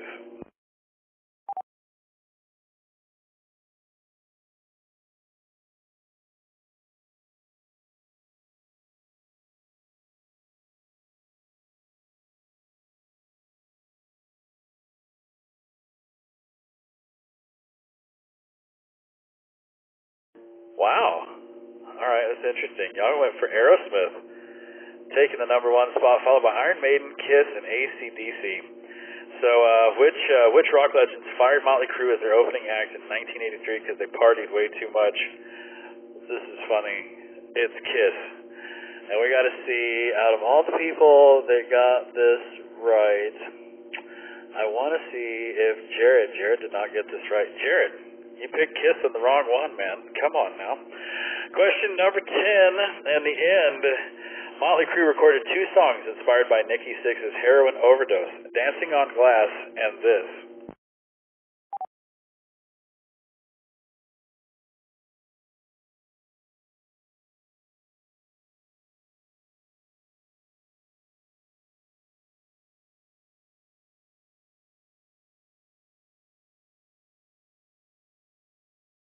Well, we got a majority vote on this one. Kickstart My Heart coming in first. Then it's pretty much tied up. Enslaved and Something for Nothing for second and third, and You're All I Need number 4.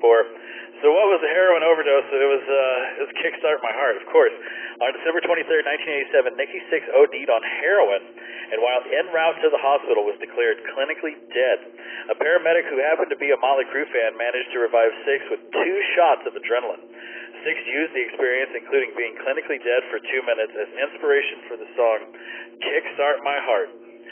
All right, well, there's round number 4. Let's add up the scores and see. We got Jason, KB5, MPJ in the number 1 spot. We got Bill, our newest extra, KI5, WNK in the number 2 spot, and Sky, N5LX. All right, well, Jason, KB5, MPJ, man, 7 out of 10. Which one's got you?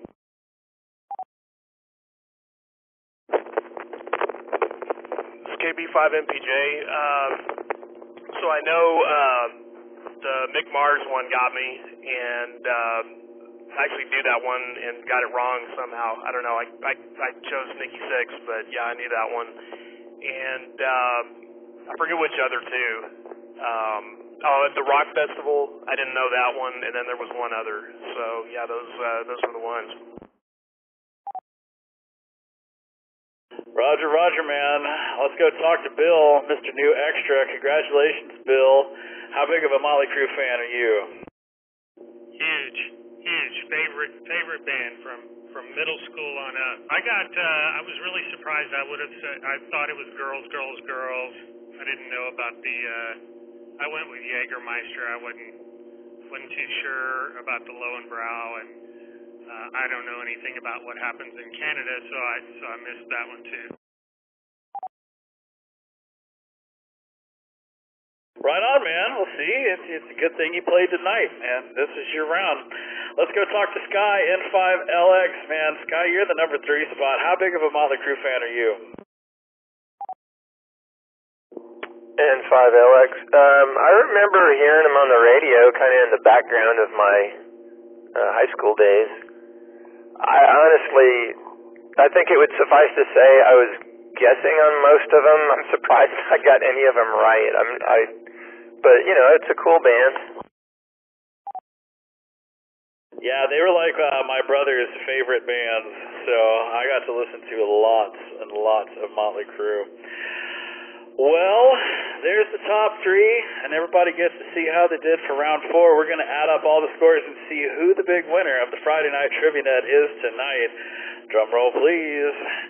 It's Kobe, N5VEY, with 1,934 points. Nick, NM5NU, out of Placitas, New Mexico, 1,829 points. Sky, N5LX in the number 3 spot. Way to go.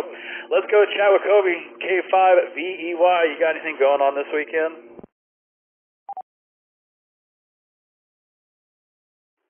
First of all, I can't believe that I won, so I want to say thank you to everybody for the great game tonight. Secondly, the wife, kids, and I were going to Kemah tomorrow for some sort of Santa or Christmas thing with the wife's parents, so we're looking forward to that. Thank you for hosting the net tonight. You did a great job. 73. Man, y'all have fun down there. And, yeah, we'll see you next week. Nick, NM5NU, haven't seen you in a long time, and look at you coming in second place. What's going on this weekend out there, Nick? Yeah, well, not too much, Rusty. Thanks very much. First of all, congratulations to Covey for the win there. Nice job. NM5NU here in Placitas. Also, congratulations to the kids there, Leslie and Leonard, for being in the top 10. I knew Motley Crue was going to be a non-starter for me mostly, although Brownsville Station, I remember the original of that song, so I knew that one. And so I got that. And Nikki Sixx inspiring those two songs. My, he must have been so proud. The Disney category really helped me, so I think that's what put me up there. So thanks, Rusty, for running the show tonight. Appreciate that. And other than that, not too much. We're going to be heading down to Austin to see Leslie and Leonard later on this month. Looking forward to that. And again, thanks a lot for running the show tonight. Appreciate that. NM5NU here, Placitas, and back to you, Rusty. Thanks very much. Very cool, man. You're going to be in Texas for Christmas. That'll be fun. Maybe we'll get to see you while you're here. Let's go chat with Sky N5LX. Sky, I know you're going to go for a fox hunt. I know it. Are you going to go tonight is the question. Are you going to wait until tomorrow? N5LX, I didn't know if anybody else was putting a transmitter out. I'm the one, I put one out a little bit earlier. But I don't really have any plans, but you probably picked up on my interest in hockey. I'll probably watch a couple of hockey games over the weekend. And the other hams will appreciate this. I was working on a project, and I dropped a part, and it's on the floor or something. I can't find it, so I'll probably spend half the weekend trying to find it. That's right. You put out the fox. I thought it was Philip did it last weekend. You did this one. Right on. Well, thanks, man, for putting that out for us. And Ernesto was showing me. We did the Chinese buffet thing on Tuesday, and he gave that radio to Doug. And man, that little part in the bag was just tiny. It was about the size of a flea. So good luck if that thing ever goes missing. Well, all right, man. Well, have fun with your hockey, and we'll talk to you later. Kent, Cat 5, RBT, man, what have you and Ben up to this weekend?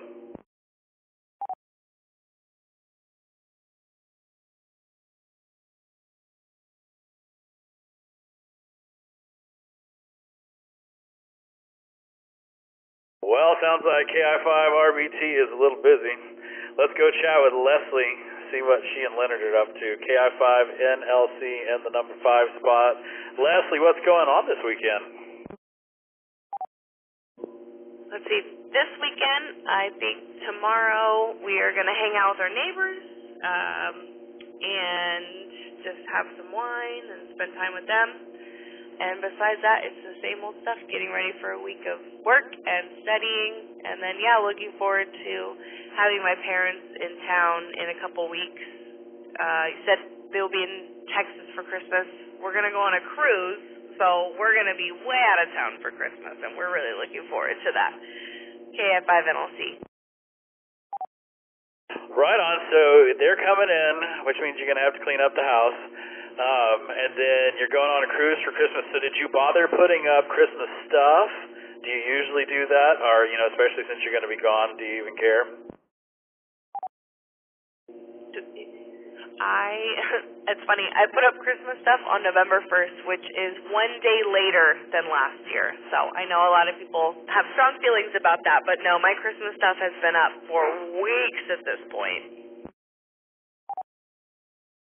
Well, so I get that since you're going on a cruise. Yeah, I used to spend a lot of time putting that stuff up when I was a kid, and my dad would only let me do it 2 weeks before Christmas, and so it was a lot of work for 2 weeks, and then we could keep it up until New Year's, and that was it. So those were the time limits or constraints at our house. But good on you for getting your Christmas stuff up. I don't blame you. Let's go chat with Jason, KB5MPJ. What's going on, Jason? You got anything fun going on this weekend? KB5MPJ.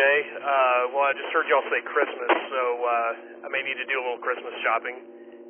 Might do that tomorrow. Let's see, and then I found out there's a 160-meter CW contest, so I may work that a little bit. I did get the Lowenbrow question right, and I'm actually better at German than I am at CW, so may have some fun trying to work people on CW. And then I'm going to play disc golf on Sunday, so that's pretty much what I've got. Very cool, man. Yeah, that's a good thing to know. I got to start buying some Christmas presents as well. Well, man, have a good weekend. Sounds like you got some fun stuff planned out. Let's go see if Leonard, KI5NLC. Leonard, do you have all your Christmas presents done yet?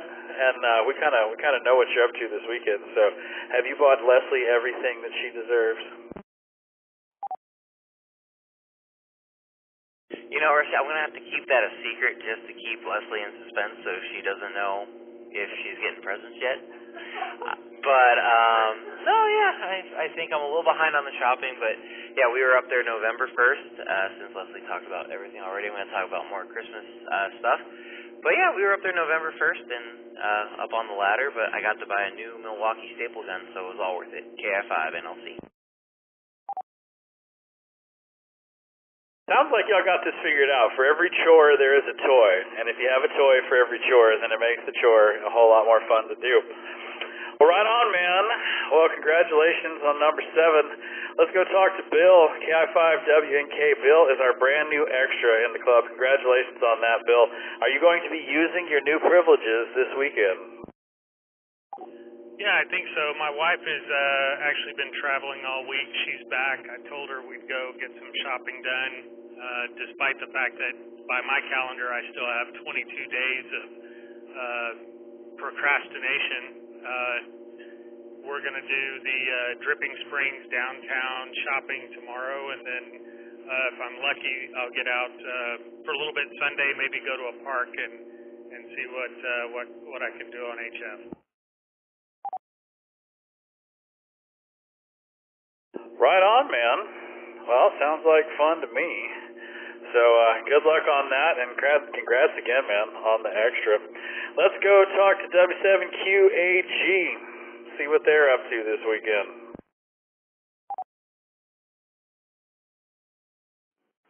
Well, Rusty, thanks for running that. This is always fun.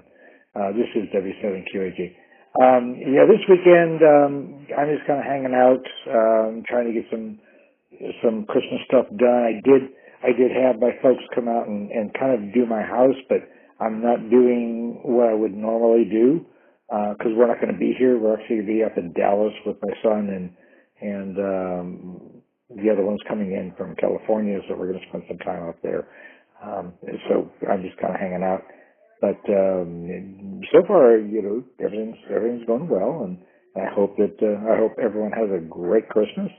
And we'll get together again, and I really hope Crossroads Ham Radio Club beat you this week. Just saying. W7QAG, back to you. Roger, man. Well, that's next. We're going to give away the points and see who won where. But, yeah, man, you got to stand for your team. Totally understand that. Well, Trina is in the number 10 spot. Congratulations, Trina and Doug, KT5UNK. Y'all have a good weekend. Let's go chat with Anderson, KI5NLK. I didn't get to talk to him today on the Slacker chat. Anderson, what are you doing this weekend, man?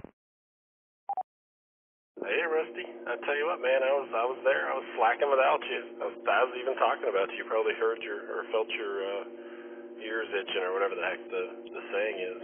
Nothing too much going on this weekend. I think I'll be doing work on cars. I got throttle bodies to replace and brake lines, and I'll be doing a bunch of stuff like that. Sounds like quite the manly weekend, dude. Well, have fun, and it looks like the rain's going to disappear, so you ought to be good. The weather looks pretty perfect. Well, there are your top 10/11 people in tonight's Friday Night Trivia Net. Congratulations again to all y'all. Thanks for coming and playing.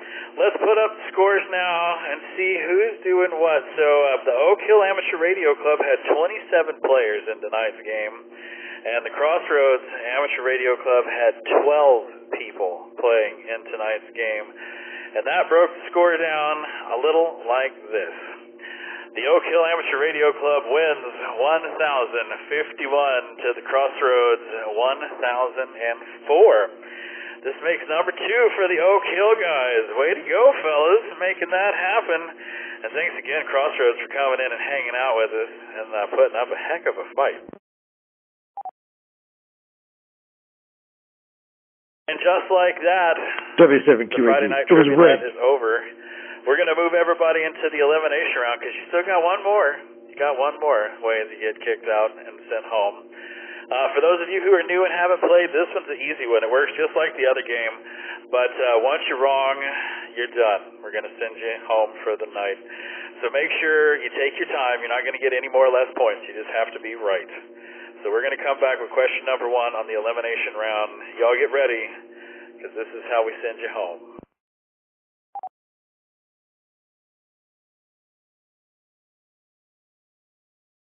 We got 26 people that are playing the elimination round.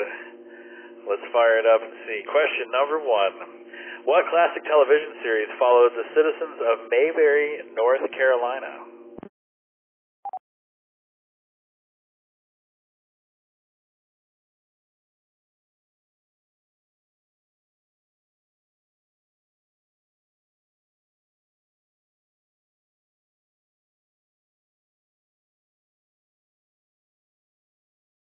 Well, let's see. Y'all are going with the Andy Griffith Show. Probably good reason, 92%. Then we had a tie for Leave It to Beaver and My Three Sons. Nobody picked the Honeymooners. So where was Mayberry, North Carolina? It was the Andy Griffith Show. 92% of you got that right. That leaves a lot of people in the game, but it eliminated 2. KI5 NLC Leonard. Oh, man. Y'all have a good weekend. And Chad is no longer with us as well. All right. Well, we got 23 survivors. Let's see how you do with question number 2.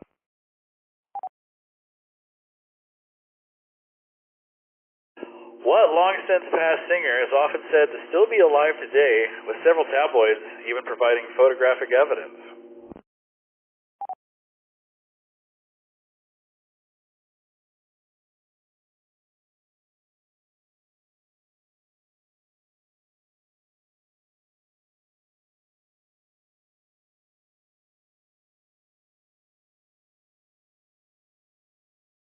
Well, a whopping 100% went with Elvis Presley. Wonder, this is either going to be a long game or y'all are all done. Y'all going through. That leaves us again with 23 survivors. All right, y'all. Let's see if you make it past question number 3. Which U.S. founding father also founded the New York Post?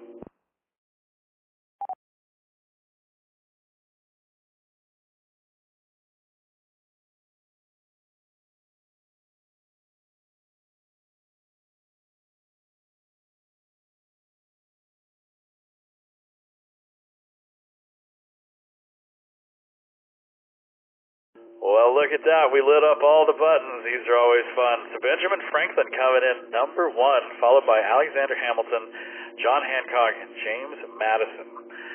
So let's see. Which U.S. founding father also founded the New York Post? The correct answer is Alexander Hamilton. And that leaves us with 8 people, and we got to say goodnight to quite a few.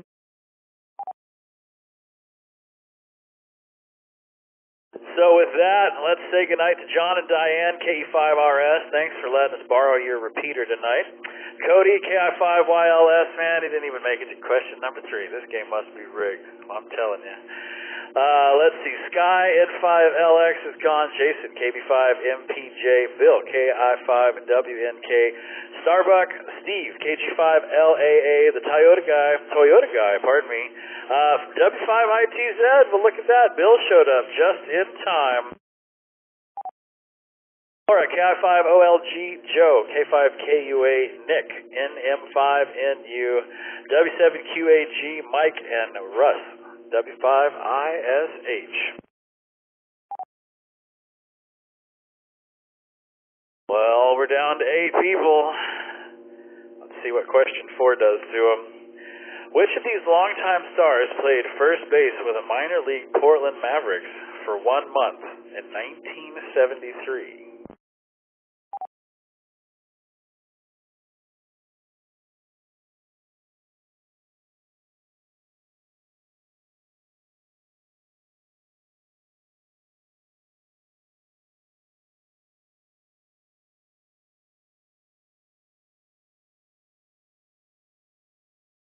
Well, let's see. Y'all think it's either Kurt Russell or Lawrence Fishburne. That's what it's down to.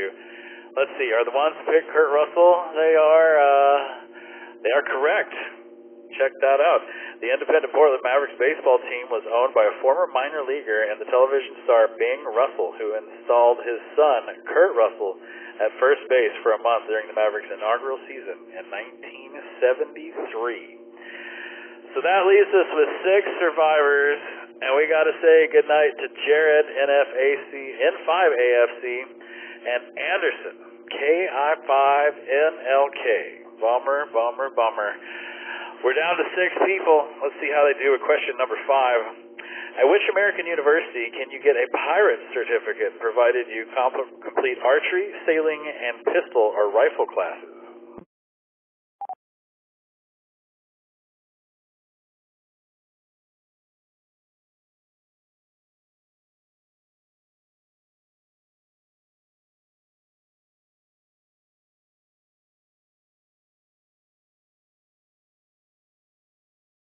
Oh, we lit up 3 of them. Florida State is coming in number 1, followed by MIT and Tulane. Nobody picked Wake Forest.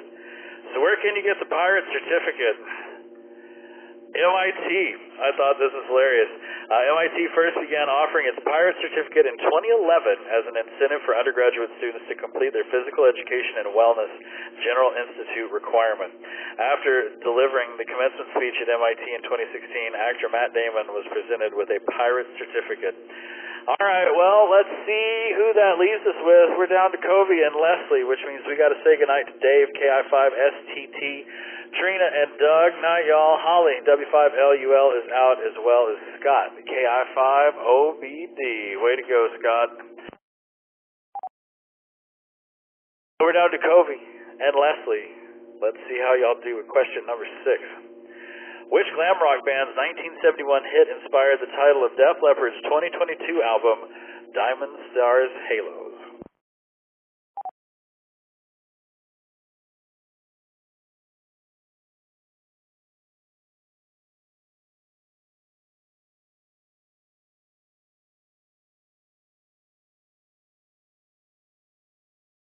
Ooh, it's a 50-50. We're down to T-Rex or Sweet. So let's see. Is somebody right? Are they both wrong? The correct answer is T-Rex. And that means Covey won the elimination round. Way to go, K5VEY, for winning the elimination round. That also means we got to send Leslie, KI5NLC, home. All right, man. Y'all made it all the way to question number 6. Look at y'all. I think we made it to 3 last week. Well, that's going to do it for tonight's Friday Night Trivia Net. We hope you had a good time hanging out with us.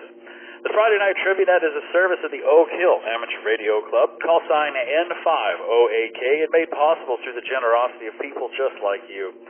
For more information on the club, becoming a member, or to learn how you can donate, visit us online at n5oak.org. I'd like to thank Kyle, KA5D, and the fine folks at the Crossroad Ham Radio Club for linking their repeater system for tonight's game.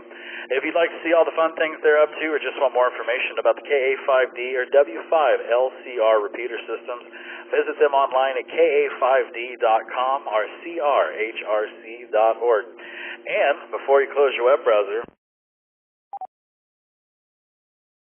stop by, check out the BBS, go have some fun. You can also check out the Trivia Net player rankings, stats, net logs, net check-ins. I made a brand new page for the Oak versus the Roadies, so we have our own page on there as well. It'll be getting updated later on tonight. And also, don't forget,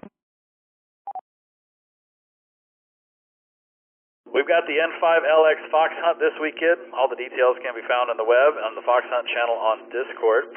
We've also got a volunteer opportunity. Sign up to help us with the 44th Annual Decker Challenge on December 11th.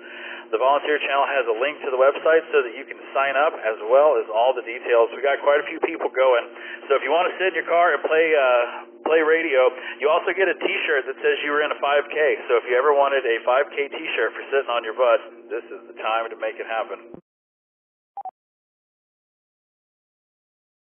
This is WZ5DBS. it's time to bring tonight's Friday Night Trivia Net to a close. We're going to signal all the repeaters to switch back to regular amateur use. And while they're doing that, I'd like to thank y'all for inviting us into your home tonight.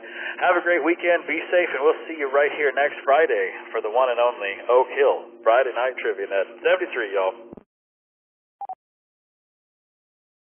Thanks, Rusty.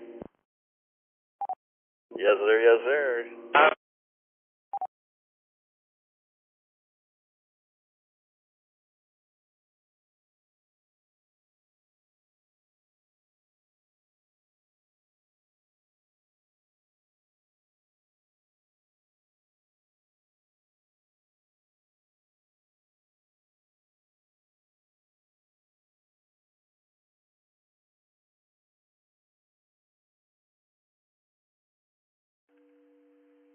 November 5 AFC for WZBBS.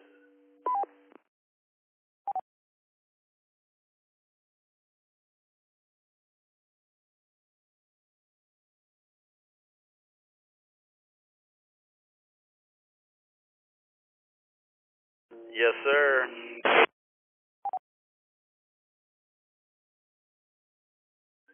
Quick question. Do you know anyone who works for like Ascension Seton or St. David's here in Austin? Need some hospital people for advice. I personally don't, but I bet if you went and got over on the Austin Club repeater, they might know some people. And also, I think the Williamson County Aries net might know some people over there as well.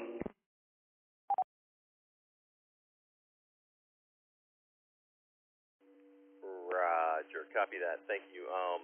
No, I was babysitting my neighbor's kid, and you know, I sustained a slight to moderate injury, and we were playing peekaboo, so like I wound up in the ICU.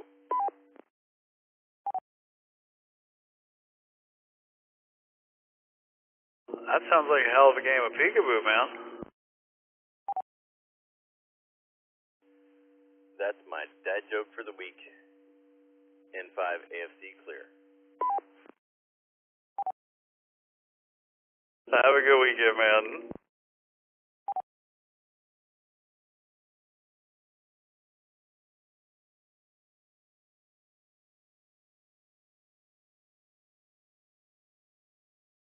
N5 TGV, this is KI5SIJ. You out there, Brian?